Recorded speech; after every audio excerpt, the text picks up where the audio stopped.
Is she not listening? Have you heard about all the scientists that are dying suspiciously or disappearing? It's happening. Fox News, let's listen. There are now 10 American scientists who have either gone missing or died since mid-2024. They all reportedly had access to classified nuclear or aerospace material. Is anybody investigating this to see if these things are connected? All I can say is for sure right now is Israel had nothing to do with it. Let me be clear. I'm not saying that sarcastically, and I really think Israel did it. And I'm just saying we should automatically rule that out if we know what's good for us. But anyway, here we go. Seen the report, Peter. I haven't spoken to our relevant agencies about it. I will certainly do that and we'll get you an answer. If true, of course, that's definitely something I think this government and administration would deem worth looking into. So let me do that for you. I like how this government spokesliers pretend they only hear about this stuff on the news. Oh yeah, I might have heard something about it on Liberty 11. Not sure. Sounds interesting though. We're gonna look into it. That's amazing. And by the way, did you ever think you'd live to see the day when someone could say, "Here's certainly no rocket scientist," and you'd be like, "Goddamn right, I'm not a rocket scientist." Anyway, there's more to this. House oversight to investigate missing dead U.S. nuclear scientists. Let's hear it. Nearly a dozen U.S. scientists are dead or missing this morning. That's crazy. All with high levels of security clearance involving sensitive programs like UAPs and nuclear research. Well, this morning, the House Oversight Committee is investigating whether or not these cases are linked, if they're related. News Nation national correspondent Leah Lando is following this one closely for us. I mean, Leah, this is bizarre. And some people, including Kentucky Congressman James Comer, say these missing or dead scientists could be a threat to national security. That's right, Marky. A lot of people looking at this. Scientists had access to top secret government information. They're now missing or they've been found dead over the last 4 years. Many had ties Motherfucker, y'all are taking them. What the fuck? They're missing because of the government. Oversight Committee Chairman James Comer posting on X that they plan to request information and briefings from the FBI, NASA, and the Departments of War and Energy. And telling Fox and Friends on Sunday, this is a matter, he says, of national security. We know there are many countries around the world that would love to have our knowledge and nuclear capabilities, and these are the people that were at the forefront of it, and they're either dead or missing. And he also says that he hopes they can prevent future cases like these. While some of these cases share similarities, officials have not confirmed any connection. These missing and killed scientists and former professional members of the Department of Energy vary in wide range. And we're working most importantly with our state and local partners who have the jurisdiction on each of these cases, whether they be a homicide or a missing persons case. They have the evidence. And what we're going to do is collectively pull it all into one place.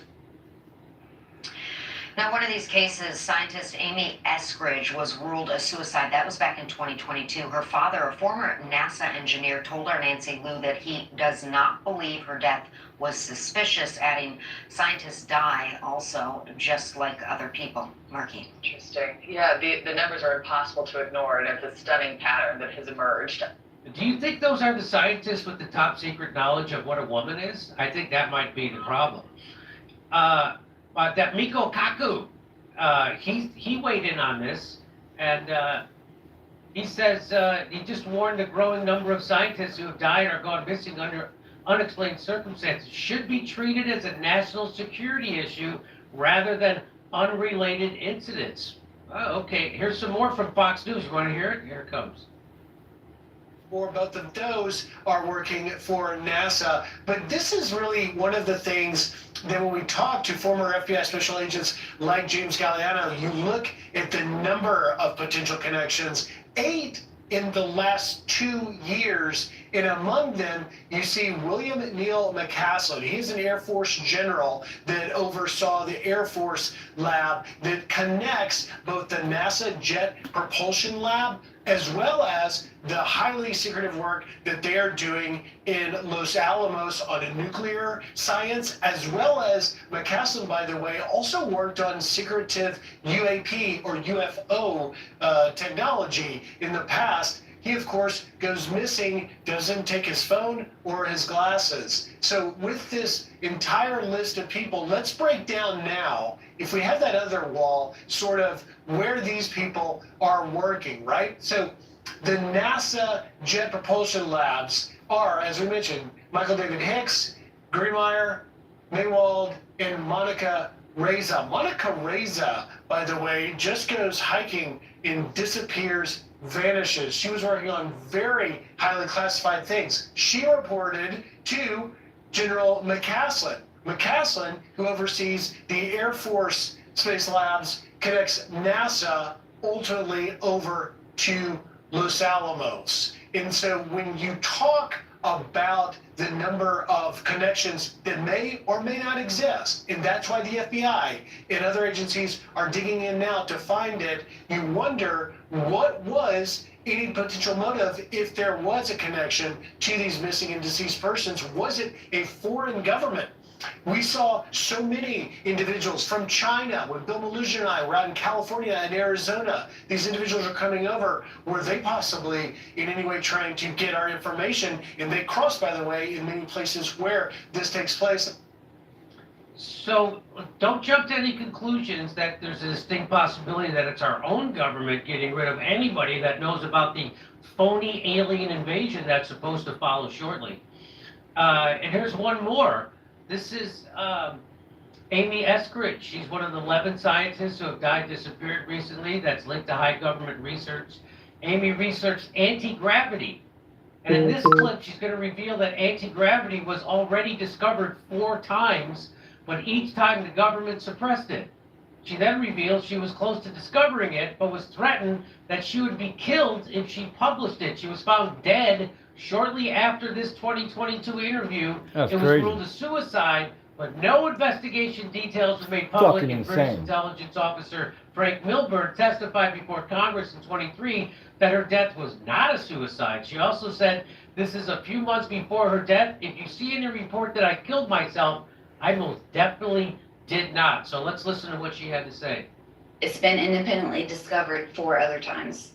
Anti-gravity. He said it has been suppressed every single fucking time.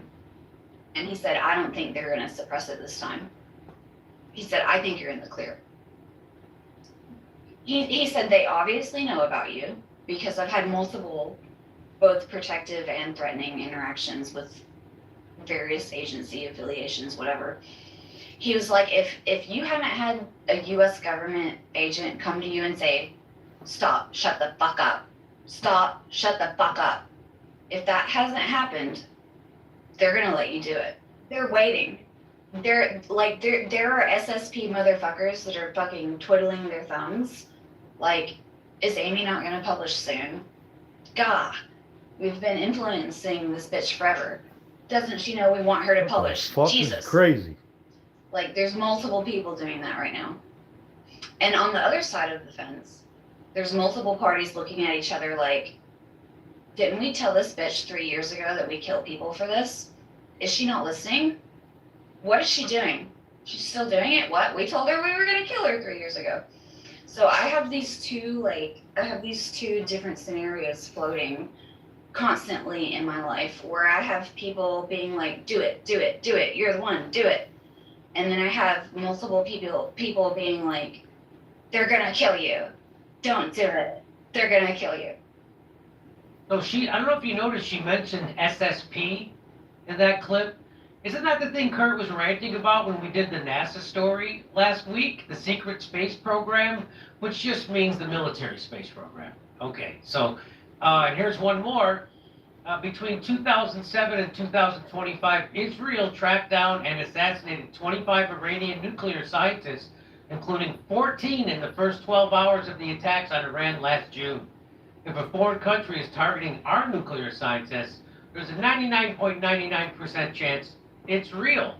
So let me bring in someone to talk about this. Our good friend Kim Bright is going to help us talk about this. She's a pioneer in the nutrition industry, expert in health and wellness, and founder of Brightcore Nutrition, now in its 29th year.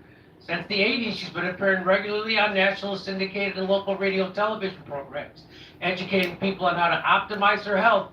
She's also a sponsor of the show. Welcome back to the show, Kim Bright. Hey, Jimmy, it gets weirder and weirder. Thanks for having me back. Oh, pleasure. I want to hear it. Let's take a look at this. This is some more about the missing NASA scientists. The passing of yet another NASA scientist has resurfaced as the list of chilling disappearances and mysterious deaths of those with ties to America's space and nuclear secrets grows longer. The disturbing cases have since sent internet sleuths into a frenzy, searching for answers about the unsettling pattern. Here's what to know. Michael David Hicks, who worked at NASA's Jet Propulsion Laboratory in Flint Ridge, California, as a research assistant, passed away at the age of 59 in July of 2023. However, there's no public cause of death or autopsy for Hicks' passing, nor any mention of how he died in his obituary, although it does ask for donations in his memory to go to Alcoholics Anonymous. Hicks's death is just one in a web of concerning deaths and disappearances of NASA scientists and individuals with ties to U.S. space secrets. 3 other scientists with ties to NASA's Jet Propulsion Lab, or JPL, have either gone missing or died over the past few years, even as recently as February. Here to talk more about this is Kim Bright. Kim, what do you have to say about this? Well, let's talk about the circumstances surrounding some of these missing and dead scientists. Astrophysicist Carl Grillner was shot dead on his porch in his own home, way out in the boonies in California. They made an arrest, and they've never established a clear motive. Another researcher at NASA, Frank Maywald, died, and just like the other scientist Hicks, there's little to no public information about how he died. And then Monica Reza, well, she went missing mysteriously in 2025, hiking in California with friends. They turned around and she was gone. She hasn't been seen since. They found her hat. Then General William McCaslin, he also shockingly has gone missing, and he vanished from his home just this past February. Anthony Chavez, Melissa Cassis, I can't remember how to pronounce her last name, but they vanished from their homes too. They left behind their wallets, their phones, their keys. And as of right now, Jimmy, no federal agency has publicly acknowledged any of the connections between these cases. But what makes all these cases so much more suspicious is that they all worked at NASA Jet Propulsion Laboratories, JPL, or in another division that specialized in sensitive nuclear and defense research. But I think you have to ask the question, when does a pattern stop simply being a coincidence?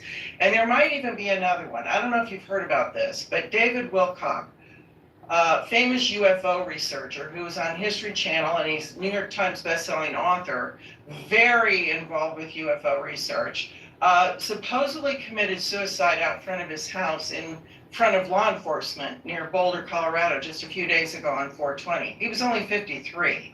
And he also had made videos that said, I'm not going to commit suicide, So, it's very interesting, don't you think? There's always been this dark cloud over NASA with everything that they do. I'm 71, and I've been around to see all the inconsistencies of how they operate versus what they report to the public.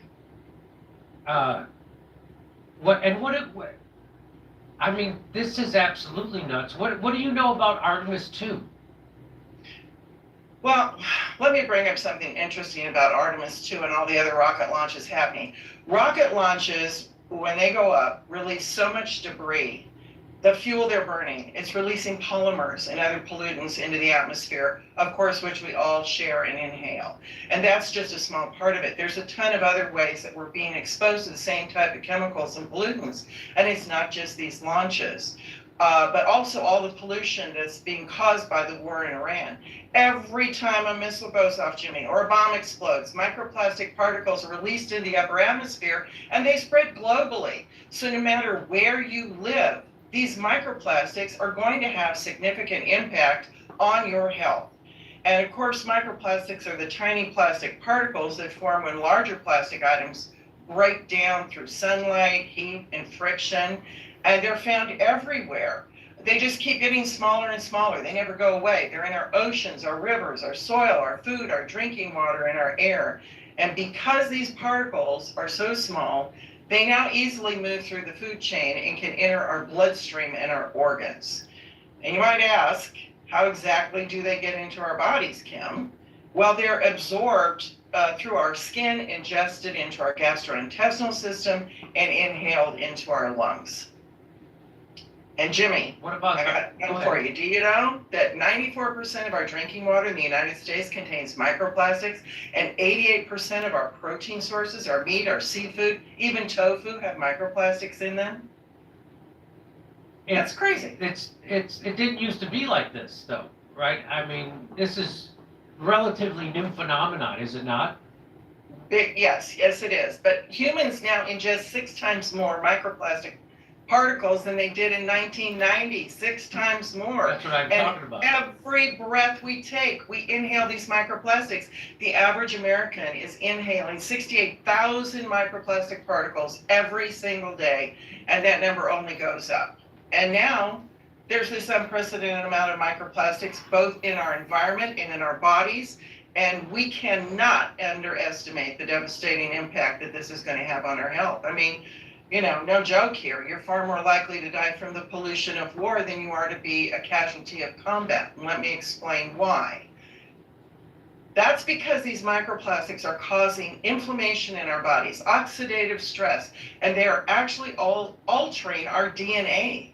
And all of this is dramatically increasing our risk of developing cancer and other chronic diseases, Jimmy. And people with microplastic plaque in their veins and arteries are 4.5 times more likely to die from heart attack or stroke. And I don't know how you feel about that, but I don't think that's too cool. That's crazy. What, you know, I just had a recent prostate cancer scare, and isn't there a study that talks about microplastics and prostate? Yes, there's a new study that found that 9 out of 10 prostate cancer tissue samples, they found microplastics in that. 9 out of 10. And, you know, we have a problem because plastic will never fully decompose. All it does is it just breaks down into smaller and smaller pieces. And when it becomes smaller than 5 millimeters, that's called microplastic. And then we have nanoplastics, which get even smaller. And they're so small that they can't even be seen with the human eye. And, you know, there was another recent study out, Jimmy, that showed the level of microplastics in the frontal cortex of our brains has increased 50% between 2016 and 2024. I mean, this is nuts. The chemicals they're using in plastics are leading to higher rates of severe long-term illnesses, including raising the incidence of early onset dementia and Alzheimer's and other mental health issues that people are experiencing. And microplastics have also been shown to impact our metabolism, our rate of obesity, thyroid, hormones, energy levels, bone density, muscle mass, and the more health risks are coming to light every single day. I mean, if you want to just say it, basically these microplastics are breaking our bodies down to the point where we're just withering away. So, what about RFK? What is he doing anything about this? Isn't he trying to address this? Oh yeah, I think he tries. He's got so much pushback from all those idiots in DC, the swamp guys. I mean, just recently he's tried to push to remove microplastics from our food and water. The Environmental Protection Agency, EPA, is including microplastics and pharmaceuticals on a list of contaminants in drinking water, and that is for the first time, Jimmy. But, you know, these efforts are kind of misleading because even though we know that plastics are causing us so much harm, we just keep producing them more and more and more. And the global plastic production has more than doubled between the year 2000 and 2022. And projections for its growth is more than 40% between 2025 and 2040. Well, let's talk about the people profiting off this. Let me play this for you. ExxonMobil and Shell made over $110 billion in combined revenue from their chemical businesses in 2024. Plastics is the growth area. They know how to do it. They already have access to the gas that you need to make plastics. They're not constrained at all by what happens to people. They don't care about that. They just see this as, okay, what do my shareholders need?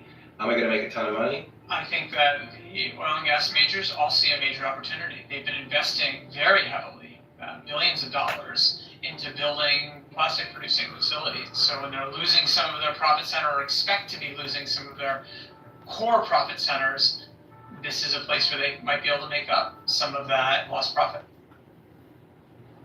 So, what's your response to that? Well, it's always the bottom line with big corporations, right, Jimmy? I mean, we have to admit that in a lot of ways, plastic is an amazing material because it can be used for so many different things, and it's also super cheap to make.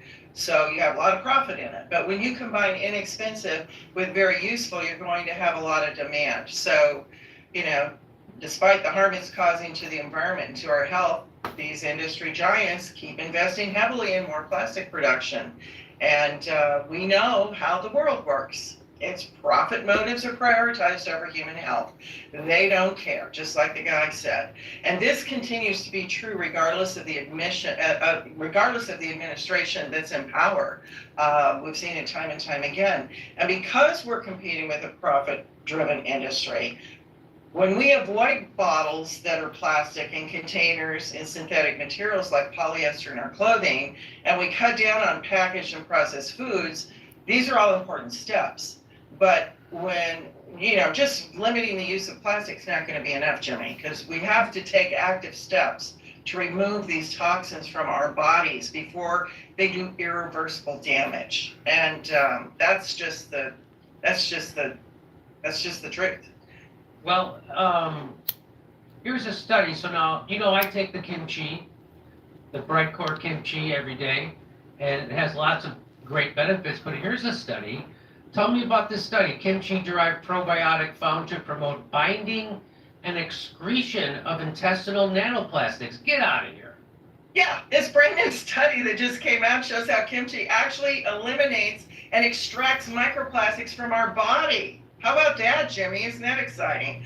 I mean, the researchers isolated a specific strain of lactic acid bacteria, also known as LAB, and administered this bacteria to a test group. And when compared to a control group, those are the guys that didn't receive the lactic acid bacteria strain, they found twice as many microplastics excreted in the feces of the people that got it in the test group.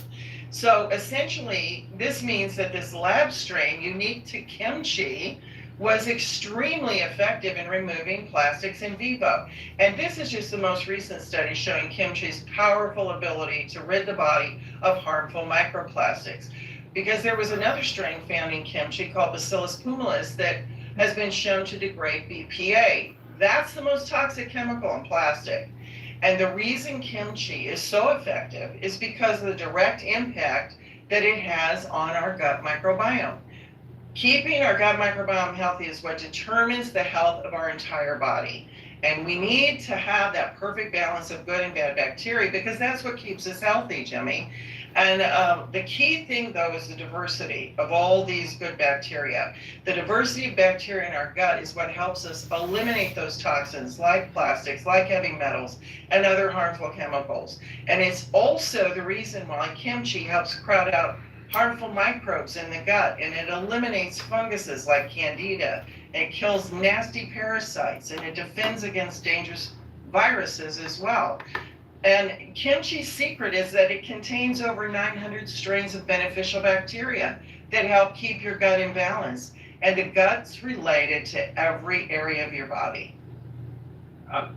People don't realize that. I didn't realize that until most recently. And yeah, it starts in your gut, right? And that's the beauty of, you know, kimchi. RFK swears by it. I also do. So, aren't you proud you created something that actually could do something?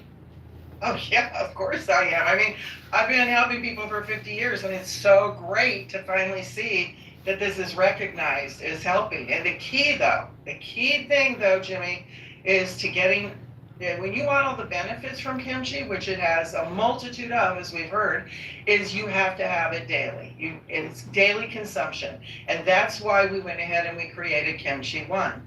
Whether you like the taste of kimchi or not, it's not something that's easy to eat every day. But now it is, because these are convenient capsules made for daily use.